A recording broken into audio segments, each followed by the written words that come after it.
दिखाई दे रहा है, ठीक है। और यहाँ हमें ये BODMAS का क्वेश्चन है पूरा पूरा। अब BODMAS अगर हमने पढ़ा होगा तो सबसे पहले अगर यहाँ पर दे रखा है, जैसे हमने 2 - 1 दे रखा है और पूरा अगर ये दोनों के ऊपर बार लगा है, तो इसका फाइनली मतलब एक कोष्टक ही होता है कि 2 माइनस कितना है 1 है, मतलब 1 बचेगा। इसका मतलब यहाँ पर ये बार लगा है 3 - 2 पे बार लगा है, तो जब 3 में से 2 माइनस करोगे तो बचेगा कितना 1 बचेगा, ये चीज समझ रहे होंगे। और ये माइनस है तो हमने ये माइनस लगा दिया और 4 का 4 है, ठीक है, ये कोष्टक बंद। और आगे जब सॉल्व करेंगे तो 4 में से जब 1 माइनस करेंगे तो बचेगा कितना 3। अब ये वाले कोष्टक की बारी आती तो ये कोष्टक लगा दिया हमने, और उसके बाहर काय का चिन्ह है माइनस का, तो ये माइनस लगा दिया, और यहाँ 5 है तो हमने 5 लिख दिया, ठीक है। उसके बाद ये बीच वाला मंझला वाला कोष्टक जिससे बोलते हैं वो है। यहाँ जब माइनस का गुणा इधर होगा 3 में तो फाइनली आ कितना जाएगा, तो हम ये बोल सकते हैं यार कि 5 - 3 आ जाएगा, और ये मंझला वाला कोष्टक है, ठीक है। अब अगर हम इस 5 के बाहर, इस मंझले वाले कोष्टक के बाहर की बात देखें तो लगा है माइनस, और उसके बाद कितना है 6, और यहाँ है बड़ा कोष्टक, ठीक है। जब हम 5 में से 3 घटा रहे होंगे तो बचेगा कितना 2, और ये माइनस का चिन्ह है तो माइनस, और यहाँ जाएगा 6 और ये बड़ा कोष्टक। जब यार 6 में से हम 2 माइनस कर रहे होंगे तो बच रहा होगा कितना 4, और इस बड़े वाले कोष्टक के बाहर भी क्या है माइनस, ठीक है, ये वाले माइनस की बात हो रही है, और है कितना इधर 7, बड़े वाले कोष्टक के बाद 7 था। तो फाइनली जब इसे हम सॉल्व करेंगे तो यार जब 7 में से 4 माइनस करेंगे तो आ कितना आ रहा है 3, मतलब ऑप्शन नंबर सेकंड हो जाएगा इसका राइट आंसर। आई होप आपको हर क्वेश्चन इसी प्रकार पहले क्वेश्चन लेक्चर को रोकना है और उसके बाद आपको सॉल्व करना है, तो सारी चीजें एक व्यवस्थित होते रहेगी। यार अगला जो क्वेश्चन नंबर सेकंड है, ठीक है, क्वेश्चन नंबर सेकंड ये भी BODMAS का ही क्वेश्चन है। तो यहाँ हम देखेंगे कि ये बार लग रखा है, ठीक है, 1 + 1 के ऊपर बार लगा है, तो 1 और 1 जोड़ेंगे तो कितना जाएगा 2, और ये माइनस है तो माइनस, और यहाँ है 1, ठीक है, और ये छोटा कोष्टक। उसके बाद देखें तो यहाँ पर ये प्लस लगा है, और ये है 1, और ये मंझला कोष्टक, ठीक है, ऐसा कुछ आ जाएगा। जब 1 में से 2 घटा रहे होंगे तो यार बचेगा कितना -1, ठीक है, और ये छोटा कोष्टक यहाँ है प्लस, और यहाँ कितना 1 हमारे पास, और ये उसके बाद है कौन सा मंझला कोष्टक।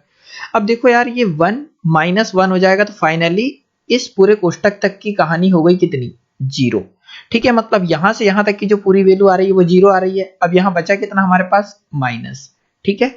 अब यहां हम देखें यार कि ये माइनस है, और उसके बाद कितना है 1 बड़ा कोष्टक, और उसके बाद अगर हम चिन्ह की बात करें तो कितना लिख रखा है माइनस, और उसके बाद भी कितना है 1।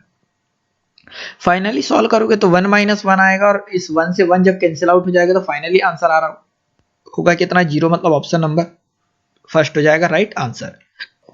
क्वेश्चन नंबर तीसरा देखते हैं, और क्वेश्चन नंबर तीसरा कुछ इस प्रकार है कि 6, 7, 3, 5 और स्टार में स्टार का मान क्या होगा जिससे प्राप्त संख्या 9 से पूर्णतः विभाजित होती है। हम इतना जानते हैं 9 से वह सारी संख्या विभाजित होती है जिनके अंकों का योग 9 से विभाजित होना चाहिए। जैसे हमने यहाँ 5, 5 और 3 लिख देते हैं यार, तो ये संख्या 9 से विभाजित होगी या नहीं, तो हम इन सभी अंकों को अगर जोड़ ले, जैसे 5 और 5 10 और 5 15, 15 और 3 कितना हो जाएगा 18, मतलब किसी भी संख्या के अंकों का योग यदि 9 से विभाजित होता है, इसका ये मतलब है कि ये पूरी संख्या भी 9 से विभाजित होगी, ठीक है। तो हम इसे देखते हैं यार कि हमारे पास सबसे पहले यहाँ पर होना क्या चाहिए कि ये संख्या का योग 9 से विभाजित होना चाहिए। तो अगर हम इन अंकों को जोड़ ले 6 और 7 कितना हो जाएगा 6 दूनी 12 और 1 13, 13 और 3 कितना हो जाएगा तो 16, 16 और 5 की अगर हम बात करें तो आ जाएगा 21, ठीक है। 21 में अभी हमें कुछ जोड़ना है जो डिवाइड होना चाहिए किससे 9 से, तो यार 21 में हम कितना जोड़ दें 21 में जोड़ देते हैं। यार देखो यहाँ ऑप्शन नहीं दे रखा है, अब हमें एक ऑप्शन बना लेते हैं यार, ऑप्शन एक बना लेते हैं 8, ठीक है, पहला ऑप्शन 7 9, अब देखो यहाँ ऑप्शन बना लेते हैं कितना 6, क्योंकि 21 में जब हम 6 जोड़ेंगे तो बनेगा कितना 27, और 27 9 से डिवाइड हो जाएगा। इसका मतलब इस स्टार की जगह आना कितना चाहिए 6, और 6 ऑप्शन में नहीं है, तो हम फाइनली ये बोल सकते हैं यार कि हमारा आंसर तो फाइनली आएगा कितना 6 ही आएगा, ठीक है। तो आई होप ये समझ रहे होंगे और इस प्रकार के क्वेश्चन आपसे बन भी रहे होंगे। अगला क्वेश्चन जैसा कि आपको दे रखा है कि 50 तथा 100 के बीच में सभी अभाज्य संख्याओं की संख्या कितनी है, ठीक है।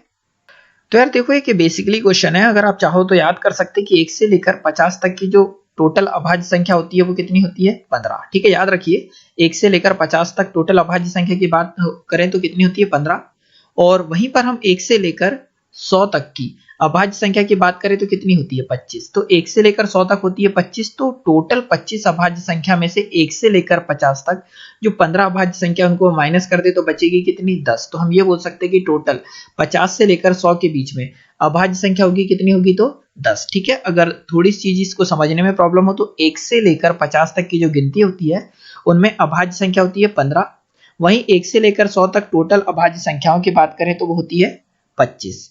ठीक है, तो 1 से लेकर 100 तक टोटल 25 अभाज्य संख्या में से 1 से 50 तक की 15 अभाज्य संख्या को घटा दी तो बचा कितना 10, और ये 10 बचा, मतलब ये जो 10 अभाज्य संख्या है वो है 50 से लेकर 100 के बीच की। ठीक है, देखो यार अगला क्वेश्चन देखते हैं कि यहां पर दे रखा है कि यदि 10 रुपए, 5 रुपए, 2 रुपए के सिक्के क्रमशः, अब देखो यहाँ सिक्के का अनुपात दिया है 1:2:3 के अनुपात में है। यदि 2 रुपए के सिक्कों का मूल्य 36 रुपए, देखो यहाँ पर ये जो अनुपात है वो सिक्कों की संख्या का अनुपात है, और ये जो दे रखा है 36 रुपए टोटल मूल्य दे रखा है वो भी 2 रुपए के सिक्कों की संख्या का। इसका मतलब यार 2 रुपए के हमारे पास 18 सिक्के थे होंगे, तब हमारे पास टोटल 36 आए होंगे। ठीक है, 36 रुपए बने होंगे, ये चीज आप समझ रहे होंगे, बहुत बेसिक सा क्वेश्चन है।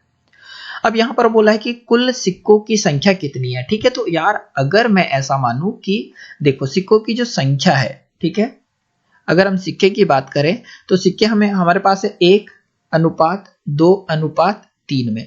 ठीक है, ये है 5 रुपए के, ये है 10 रुपए के, सॉरी ये हो जाएंगे पहले वाले, सॉरी यहां अगर हम देखें तो ये 10 रुपए के सिक्कों का अनुपात है, ये 5 रुपए, ये 2 रुपए, और अब यहां पर अगर मैं इनके साथ x मान लूं, ठीक है, इसके साथ भी x मान लूं, इसके साथ भी x मान लूं, इसके साथ भी x मान लूं, तो हम ये बोल सकते हैं कि 3x टोटल सिक्कों की संख्या है किसकी, 2 रुपए की। तो 3x का मान, ठीक है, 3x टोटल 2 रुपए के सिक्कों की संख्या, क्योंकि ये जो अनुपात है सिक्कों की संख्या का है। अब 2 रुपए के जब 18 सिक्के थे तब टोटल 36 रुपए आया, मतलब इस 3x जो सिक्कों की संख्या का मान है और ये है कितना 18, तो x का मान आ जाएगा कितना 6, x का मान 6 आ जाएगा। तो टोटल अगर हम इन सिक्कों की बात करें यहाँ पर तो देखो x, 2x और 3x, इन टोटल का योग कितना आ गया 6x, और x का मान हमारे पास 6 है, तो 6 गुणा 6 करेंगे तो फाइनली आ जाएगा कितना 36। तो हम ये बोल सकते हैं कि टोटल नंबर ऑफ सिक्के कितने हो जाएंगे तो 36 हो जाएंगे। ठीक है, अगला क्वेश्चन दे रखा है कि एक व्यक्ति अपनी आय का 1/2 भाग अपनी पुत्री को, 1/4 भाग अपने पुत्र को और 1/5 भाग बैंक में जमा किया, तो उसके पास कितना भाग बचा। तो देखो यार 1/2 भाग अपनी पुत्री को दे रहा है, 1/4 भाग अपने पुत्र को और 1/5 भाग बैंक में जमा किया है। ठीक है, उसके बाद कितना पैसा बचा, तो एक काम ऐसा कुछ करते कि यार टोटल हमारे उसके पास कितने रुपए थे, तो हम इन तीनों का एलसीएम ले लेते हैं, मतलब जो बट्टे में संख्या दे रखी है उनका एलसीएम। तो 2, 5 और 2, 4 और 5 का एलसीएम लोगे तो आ जाएगा कितना 20। अगर हम मान ले कि यार उसके पास टोटल 20 रुपए थे तो 1/2 उसने पुत्री को दिया। ठीक है, पुत्री को कितने दे दिया 1/2 मतलब 10 रुपए, समझना इस 20 में से। वहीं 1/4 उसने दिया है पुत्र को। ठीक है, तो पुत्र की अगर हम बात करें तो 1/4 मतलब कितने रुपए 5 रुपए, और 1/5 उसने बैंक में जमा किया है, तो 1/5 अगर 20 का 1/5 निकालोगे तो कितना आ जाएगा यार 4 रुपए। तो इसने ये जमा कर दिया है कहां पर बैंक में। तो यार देखो 10 और 5 15 और 4 19 रुपए ऐसे हैं जो कि उसने पुत्र और बैंक में जमा करे, तो फाइनली उसके पास 20 रुपए थे और उसने 19 रुपए जमा कर दी, तो उसके पास बचा कितना है अभी, तो 1/20 उसके पास बचा हुआ है। ठीक है, मतलब ऑप्शन नंबर सेकंड हो जाएगा राइट आंसर। ठीक है, अगला क्वेश्चन देखते हैं। यार अगला क्वेश्चन इस प्रकार से दे रखा है कि किसी भिन्न के अंश को 150% बढ़ा दे वह हर को 200% बढ़ा दे, तो परिणाम 5/21 है, तो मूल भिन्न क्या था। तो यार हम ऐसा मान लेते कि मान लो मूल भिन्न है a/b।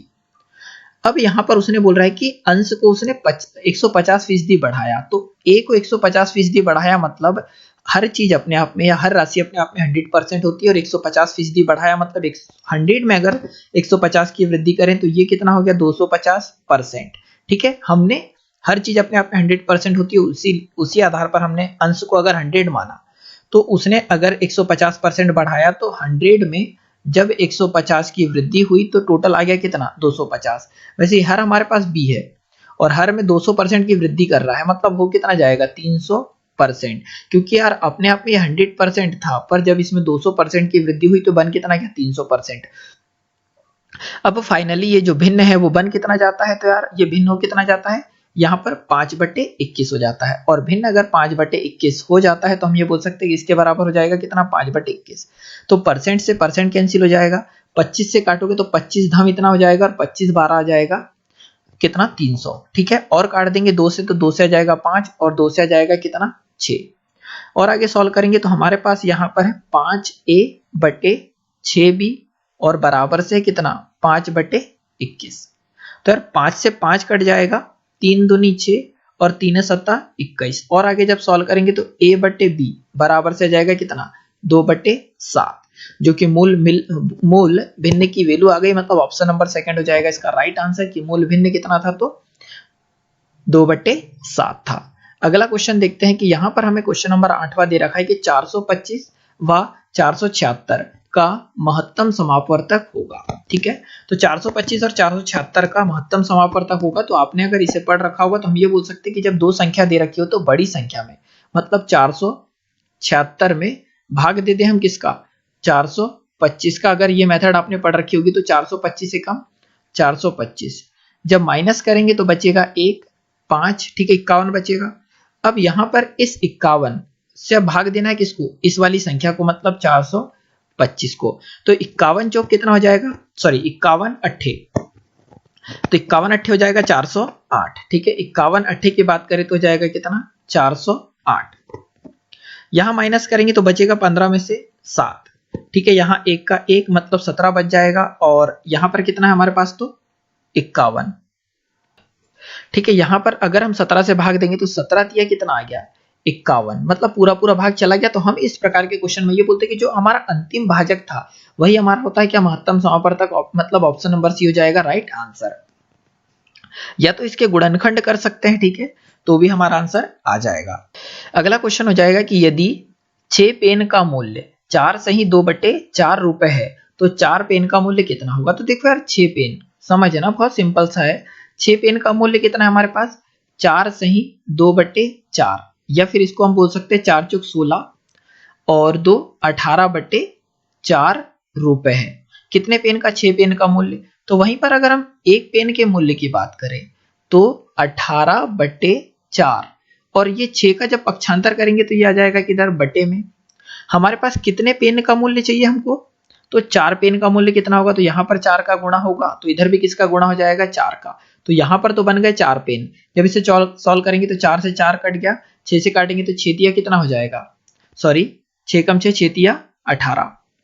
तो यार 4 पेन का मूल्य यहाँ पर आ जाएगा 4 पेन, और 4 पेन का मूल्य कितना जाएगा तो 3 रुपए। फाइनली आंसर आएगा 3 रुपए, परंतु यहाँ कहीं ऑप्शन में नहीं है, इसीलिए हमारा आंसर होगा 3, क्योंकि इस क्वेश्चन में थोड़ा सा मिस्टेक है। यहाँ पर 4 सही 2 बटे 7 होता तब हमारा आंसर आता, बाकी हमने जो सॉल्व करा ये मेथड सही है। ठीक है, हमारा क्वेश्चन बताने का ये मतलब है कि आपको फाइनली मेथड आनी चाहिए। ठीक है, अगला देखते हैं कि 4 विद्यार्थी, ठीक है 4 विद्यार्थियों ने प्राप्त अंक 17 27 37 47 है, तो इनका औसत कितना है। यार तो हम इतना जानते हैं कि जो औसत होता है, ठीक है, औसत बराबर से क्या होता है तो आंकड़ों का योग। ठीक है, आंकड़ों का योग बटे आंकड़ों की संख्या। ठीक है, ये हम इतना जानते हैं आंकड़ों की संख्या। तो यार औसत निकालना है तो औसत, ठीक है, बराबर से आंकड़ों का योग, मतलब हमारे पास है 17 27 37 और 47। टोटल कितने आंकड़े हो गए यार, तो 2 और 2 4, तो भाग किससे देंगे 4 से। और आगे सॉल्व करोगे तो 7 दूनी 14 7 21 7 चौक 28 का 8 बचेगा 2, 2 और 4 6, 6 और 3 9, 9 और 2 11 और 1 कितना जाएगा 12। भाग किससे देना है 4 से, तो 4 तिया 12 और 4 दूनी 8, मतलब 32 फाइनली हमारा हो जाएगा औसत। अगला क्वेश्चन हमें दे रखा है कि बीना ने एक मोबाइल 3745 रुपए में बेचकर 7% लाभ प्राप्त किया, तो मोबाइल का क्रय मूल्य कितना है। ठीक है यार, देखो उसने बेचा कितने में, तो बेचा उसने 3745 रुपए में बेचकर 7% का लाभ प्राप्त करा। तो हम अगर मान ले यार कि जो सीपी है मतलब कॉस्ट प्राइस उसका 100% था होगा, तो उसने 7% लाभ पर बेचा, मतलब एसपी कितना हो जाएगा उसका, तो 7% लाभ मतलब 100 रुपए की वस्तु 7 का लाभ मतलब 107% पर उसने बेचा है। और इसी विक्रय मूल्य का प्राइस हमें कितना दे रखा है, तो 3745 दे रखा है। अगर मैं 1% की वैल्यू निकालूं तो 1% का मान कितना जाएगा 3745, और बटे में कितना जाएगा हमारे पास तो 107। क्रय मूल्य पूछा मतलब किसकी वैल्यू चाहिए हमें 100% की, तो इधर भी 100 का गुणा कर दो, इधर भी 100 का गुणा कर दो। ठीक है, आई होप आप इतना तो समझ पा रहे होंगे। यहां पर जब हम इसे काटेंगे यार तो हमें बोल सकते हैं 107 एकम 107 दिया जाएगा कितना 321, ठीक है। तो 321 उसको माइनस करेंगे किस में से 374 में से, 374 में से माइनस करेंगे तो बचेगा कितना 3, जब 7 में से घटाएंगे तो कितना बचेगा 5, ठीक है। और 3 में से 3 मतलब हमारे पास बच जाएगा कितना 53, और इधर कितना है हमारे पास तो 5 है।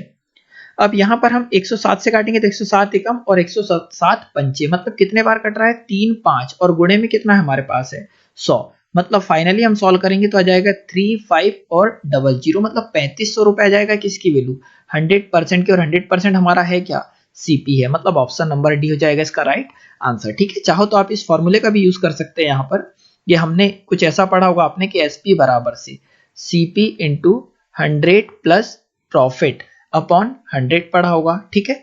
यहां पर भी अगर आप सॉल्व करेंगे तो एसपी की वैल्यू हमारे पास कितनी है 3700, ठीक है 3745 बराबर से सीपी का मान चाहिए 100 का 100 और प्रॉफिट की जगह कितना जाएगा यार 7, तो 100 में 7 जोड़ेंगे तो 107 और बटे में कितना आ जाएगा 100। यहां पर भी आप सॉल्व करेंगे तो सी का मान आ जाएगा कितना 3500, ठीक है। चाहो तो आप फॉर्मूला यूज कर सकते हैं, चाहो तो आप इस बेसिक से कर सकते हैं, ठीक है। चाहो तो फ्रैक्शन मेथड भी यूज किया जा सकता है। अगला क्वेश्चन हमें दे रखा है कि किसी वस्तु का क्रय मूल्य, ठीक है, किसी वस्तु का क्रय मूल्य मतलब सीपी, उस वस्तु के विक्रय मूल्य मतलब क्या हो जाएगा एसपी सेलिंग प्राइस, का मतलब क्या होता है गणित में गुणा, कितना परसेंट है 40%, तो 40% हटाओगे तो बटे में कितना है 100, और यहां जाएगा बराबर। उसने बोला कि किसी वस्तु का क्रय मूल्य उसके विक्रय मूल्य का 40% है।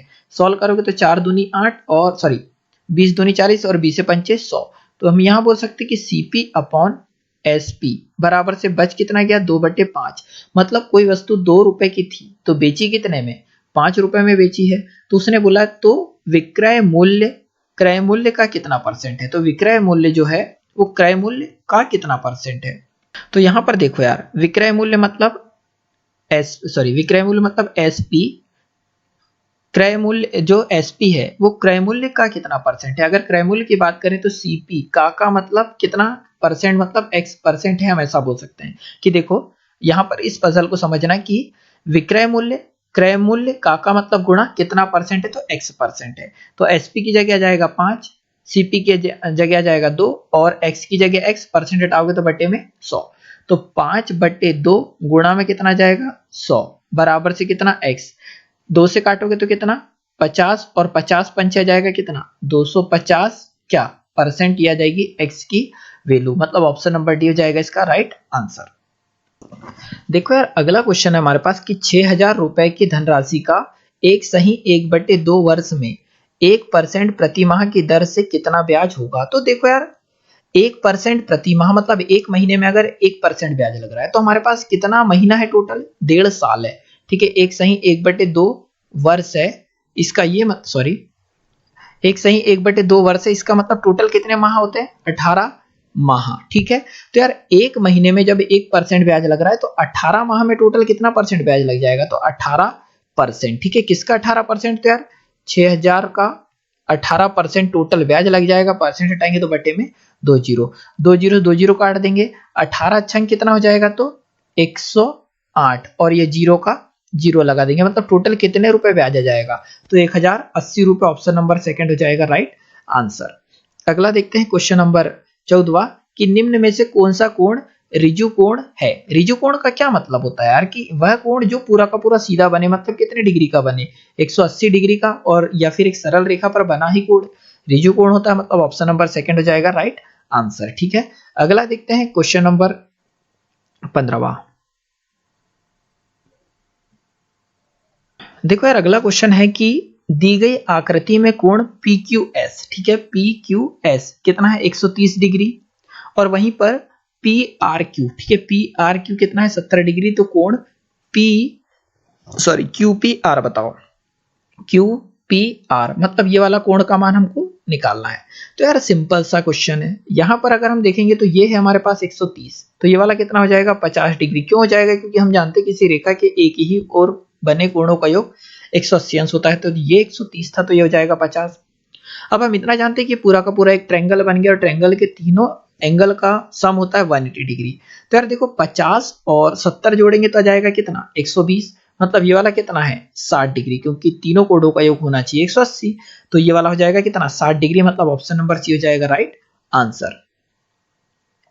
क्वेश्चन नंबर 16 देखते हैं यार। तो देखो मैं थोड़ा इसलिए इस प्रकार से क्वेश्चन आगे डायरेक्टली चला दे रहा हूं क्योंकि मैं इस प्रकार से क्वेश्चन सॉल्व करा रहा हूं कि आप हर एक क्वेश्चन को वीडियो रोक के सॉल्व कर रहे होंगे, ठीक है।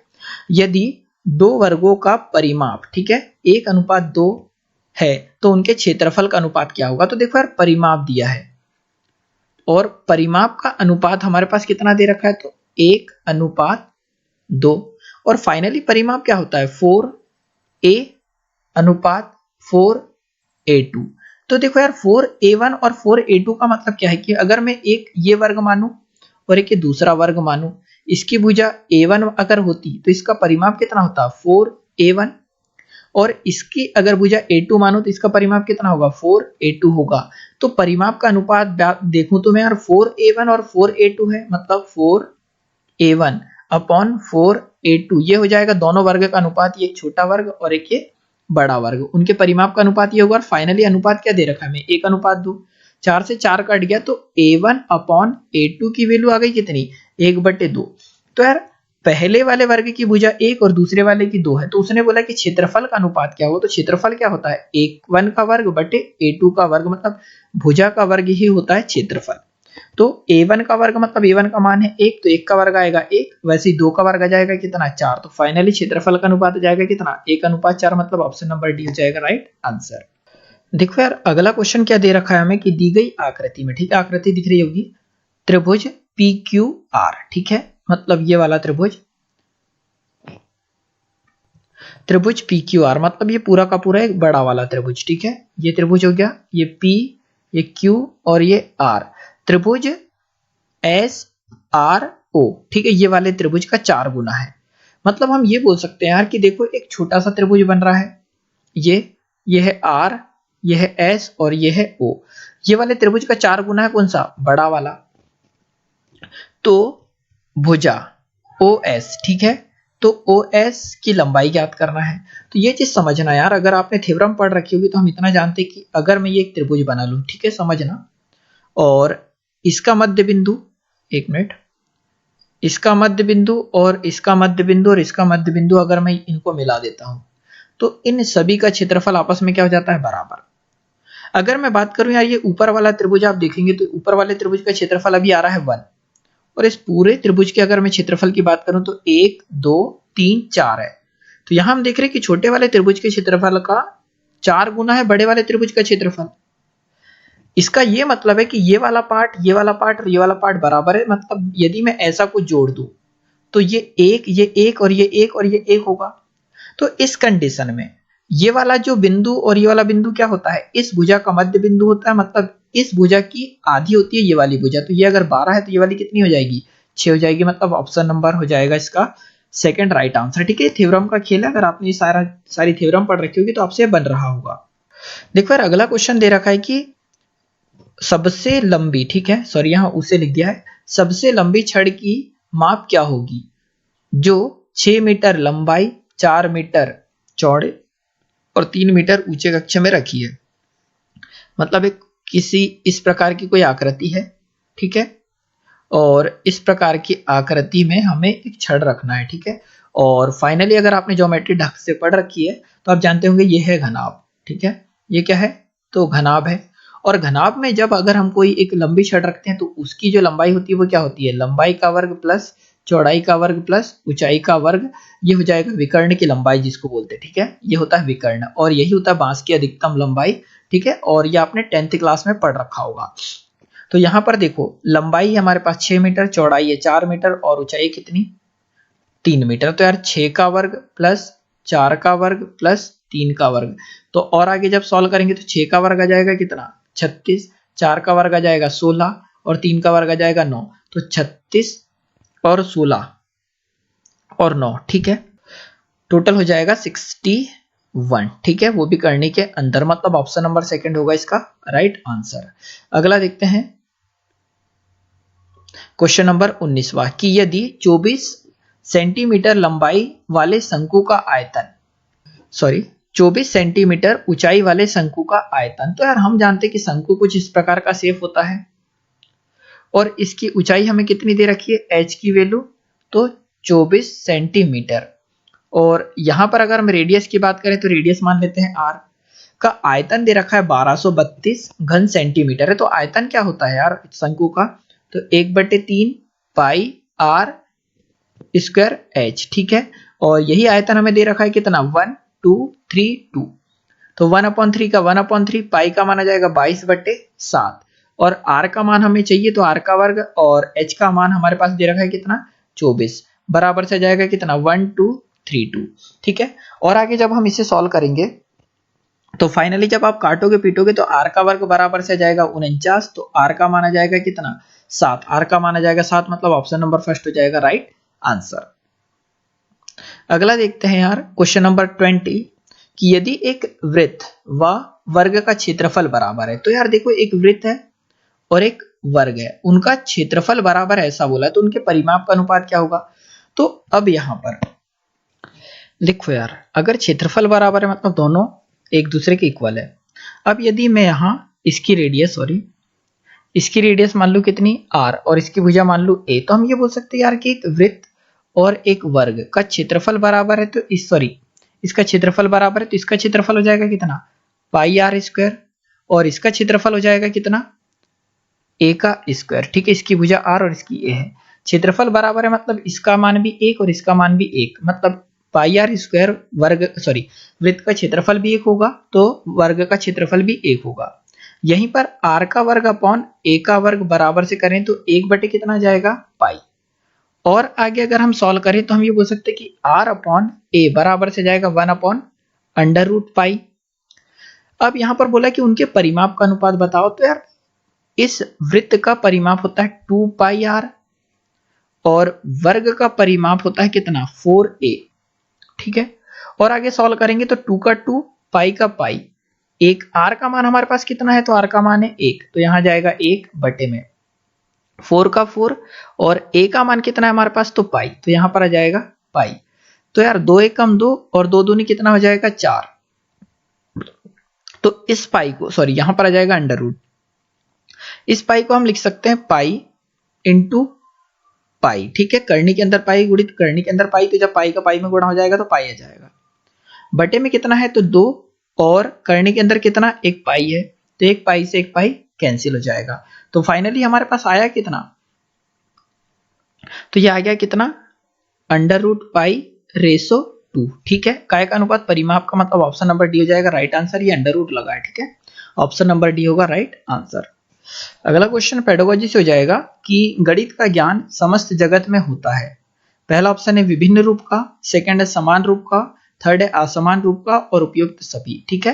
तो यार इसका ऑप्शन नंबर सेकंड होगा राइट आंसर, समान रूप का। मतलब गणित को आप पूरी दुनिया में या कहीं भी ले जा लो, मतलब जो 2 है तो वो 2 ही रहेगा और जो पाई है तो पाई ही रहेगा। चाहो तो आप इसकी वैल्यू या तो यहाँ चेक कर लो इंडिया में, एमपी में, या फिर चंद्रमा पे ले जाके चेक कर लो। इसीलिए हम ये बोल सकते हैं कि गणित का ज्ञान समस्त जगत में क्या होता है, तो समान रूप से होता है, एक जैसा होता है, इसमें कोई परिवर्तन नहीं आता। अगला क्वेश्चन हो जाएगा कि क्षेत्रफल की अवधारणा से परिचित कराने के लिए शिक्षक खालिस्तान से शुरुआत करता है, ठीक है। अगर हमें क्षेत्रफल की अवधारणा बतानी तो हमें किस चीज से शुरुआत करनी चाहिए यदि हम शिक्षक है तो। पहला ऑप्शन है यहाँ पर इकाई वर्ग गणना की सहायता से आकृतियों का क्षेत्रफल ज्ञात करना। सेकंड ऑप्शन है आयत की लंबाई और चौड़ाई का पता लगाना और आयत के क्षेत्रफल के सूत्र का प्रयोग करते हुए क्षेत्रफल ज्ञात करना। थर्ड ऑप्शन है यहाँ पर हथेली, पत्ते, नोटबुक आदि से विभिन्न वस्तुओं की सहायता से किसी आकृति के क्षेत्रफल की तुलना करना। और फोर्थ ऑप्शन है बिना आकारों की आकृति का क्षेत्रफल ज्ञात करने के लिए सूत्र को स्पष्ट करना। तो यार हम छोटे बच्चों को पढ़ा रहे हैं, मतलब सबसे पहले देखो हम हथेली जो हमारा हाथ, फिर पत्ते, नोटबुक, मतलब इन सारी चीजों को जब हम प्रत्यक्ष रूप से दिखाएंगे और फिर एक दूसरे की तुलना कराएंगे तब हमें क्षेत्रफल की अवधारणा स्पष्ट कराएंगे किनको, बच्चों को। मतलब इसी आधार पर ऑप्शन नंबर सी होगा राइट आंसर। क्वेश्चन नंबर 23वां हो जाएगा कि कक्षा में शिक्षिका विद्यार्थियों को विभिन्न प्रकार के चतुर्भुज को परिभाषित करने के लिए कहती है, ठीक है। मतलब अलग अलग प्रकार के चतुर्भुजों को परिभाषित करने के लिए कहती है कौन, शिक्षिका। तो शिक्षिका का उद्देश्य क्या है अगर वो विभिन्न प्रकार के चतुर्भुज को परिभाषित कर रही है तो पहला ऑप्शन यहाँ पर है कि विभिन्न परिप्रेक्ष्यों, ठीक है, परिप्रेक्ष्यों से चतुर्भुज को समझने में विद्यार्थी की सहायता करना।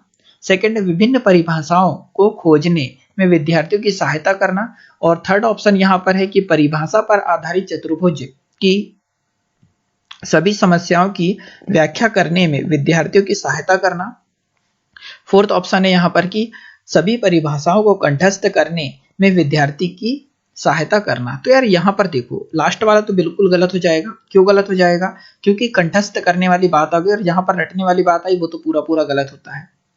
वहीं पर अगर हम देखें तो परिभाषाओं पर आधारित चतुर्भुज की सभी समस्याओं की व्याख्या करने के लिए विद्यार्थियों की सहायता करना। तो यहाँ पर देखो यार, चतुर्भुज को परिभाषित करने की बात हो रही है, मतलब ऑप्शन नंबर फर्स्ट इसका राइट आंसर क्यों है? क्योंकि विभिन्न परिप्रेक्ष्यों से चतुर्भुज को समझने में विद्यार्थियों की सहायता करना, मतलब जब अलग अलग प्रकार के चतुर्भुजों को विद्यार्थी परिभाषित करेगा तो उसे एक समझ डेवलप होगी कि यार इनमें असमानताएं क्या है और समानताएं क्या है। इसी आधार पर ऑप्शन नंबर फर्स्ट हो जाएगा राइट आंसर।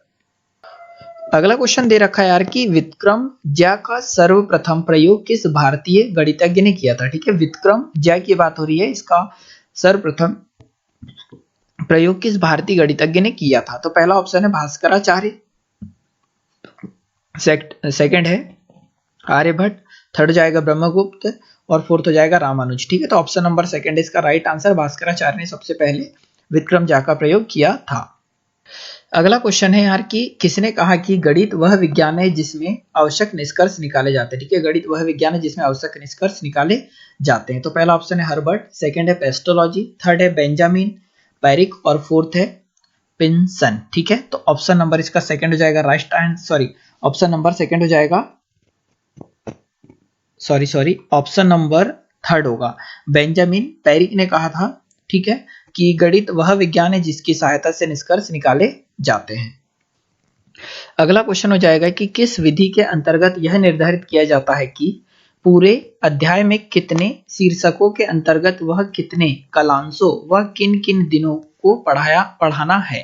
ठीक है, तो आगमन विधि, खोज विधि, निगमन विधि और इकाई योजना विधि। ठीक है, तो देखो अलग अलग दिन में, ठीक है, किन किन दिनों में क्या क्या पढ़ाना है, मतलब इकाई योजना विधि के अंतर्गत ये क्रिया आती है, मतलब ऑप्शन नंबर डी होगा राइट आंसर। अगला क्वेश्चन दे रखा है कि बालक को कम से कम बताना चाहिए एवं उन्हें अधिक से अधिक स्वयं सोचकर निकालने के लिए प्रेरित करना चाहिए। ठीक है, यह सिद्धांत लागू होता है। तो पहला ऑप्शन है निगमन विधि, सेकंड है आगमन विधि, थर्ड है प्रोजेक्ट विधि और फोर्थ ऑप्शन हो जाएगा ह्यूरिस्टिक विधि। ठीक है, तो यार ह्यूरिस्टिक विधि में है कि बच्चों को बताओ कम और उनको खुद पे सोचने के लिए मजबूर करो।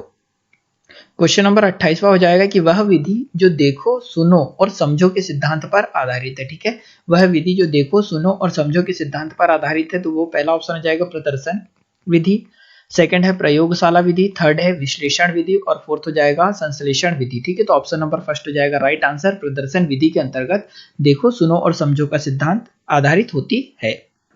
अगला क्वेश्चन है कि बालक में आदत का विकास होना किस पक्ष का अंश है? ठीक है, बालक में आदत का विकास होना किस पक्ष का अंश है? तो पहला ऑप्शन हो जाएगा ज्ञानात्मक, सेकंड है संवेगात्मक, थर्ड है क्रियात्मक और फोर्थ है तीनों सही। ठीक है, तो ऑप्शन नंबर सी हो जाएगा राइट आंसर, क्रियात्मक ऑप्शन इसका राइट आंसर होगा।